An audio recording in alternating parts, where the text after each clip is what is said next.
হ্যাঁ আচ্ছা উদ্দেশ্যে মন কি বাত নিজের মনের কথা মানুষের আমাদের যে মনের দুঃখ জ্বালা আমাদের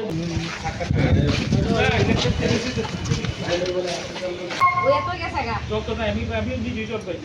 জলের লাইন দিছি এটা তো বাদ হয় তারপরে আমরা যে শিশু বিয়ার থেকে যে জলটা পাই এটা নেই দর্জনের আওয়াজটা আস্তে আস্তে সরকারটা পরিবর্তন হোক যে অবনতি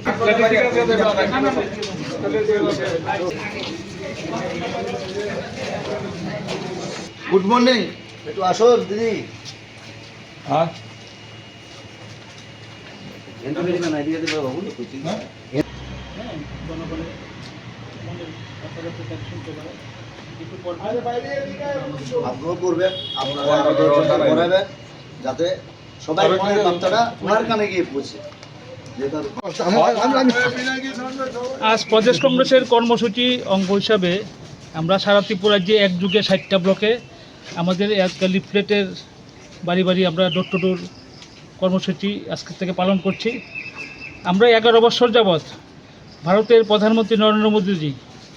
আমাদের মন কি বাত শুনিয়েছেন ওনার, কিন্তু জনগণের মন কি বাত উনি কোনো সময় শুনেন নাই। আমরা প্রদেশ কংগ্রেসের পক্ষ থেকে জনগণের যে মনের কথা আমাদের যে মন কি বাত আমরা প্রধানমন্ত্রীর উদ্দেশ্যে আমরা রেখেছি এবং আমরা বাড়ি বাড়ি যাচ্ছি যে জনগণের যে মন কি বাত প্রধানমন্ত্রীর কাছে আমরা তুলে ধরেছি।